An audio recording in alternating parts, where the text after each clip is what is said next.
I was born sort of during the Great Depression. I grew up in a suburb on the western suburbs called Allwright, and I had a mother and father and my sister who was 6 years older than me, and I didn't start school till I was 6. And in those days we didn't have any school buses. I had to walk about 2 miles to school, and then one thing I do remember is having my tonsils out when I was about 5, I think, on the kitchen table, because children didn't go to hospital for things like that. The doctor came to our house and did it. Anyhow, and then people in the street, I think there was only one other person in the street that had a car. You know, everybody just walked everywhere. No such thing as school buses or anything. And then the war started when I was 13, and at school we used to have buckets, sand buckets, in case there were any bombs that came to put out fires.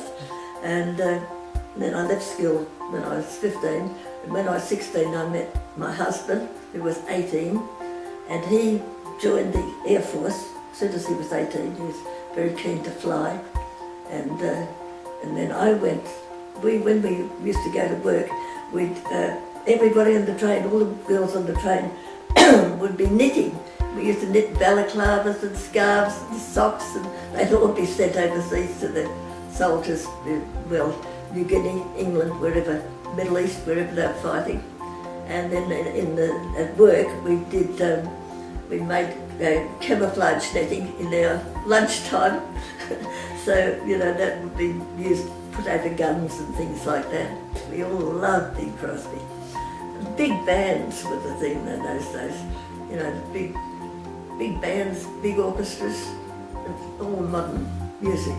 We used to have 10 top 20.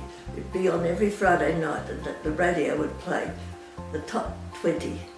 And my father he really loved opera, and he didn't want me playing all this top 20 things.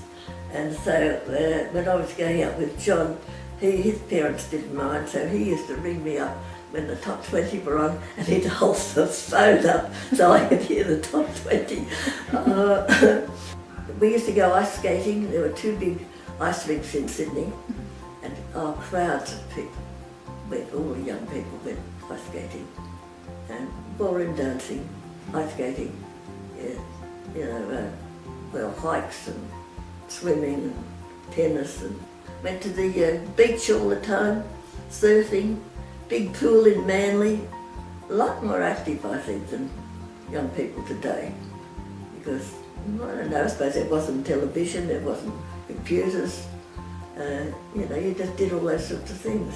We used to get the Sun Herald, and they always had this whole section of children's things in the Sun Herald, and they paid 7 and 6pence each week for the best story that was written. It would take up about 2 columns, and I did all of those. I loved it. I used to love writing, I loved reading. I remember I won 7 and 6 once, and then I went in for drawings, and I won something for that, might have been £1 or something, not a big amount. I think that's the sort of things. I spent a lot of time drawing, but we had to help our mothers.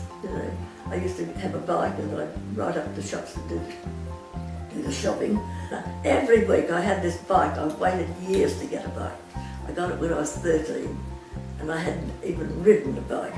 And so I woke up on Christmas morning, and I think it was about 5 o'clock or 6 o'clock in the morning, and I got this bike out on the road, and I tried and tried to ride it, and eventually by about 8 o'clock I could ride up and down the road. So that was a very big deal to have a bike. And that bike, I remember, cost £5, which is $10. Every Saturday morning I'd clean my bike. I was so wrapped in this bike, and I would polish the handlebars, polish this, go around the hubcaps with a piece of cloth so it'd all be shiny inside, No, I don't think anyone would do that now, would they? But it was such a big deal to be given something like that.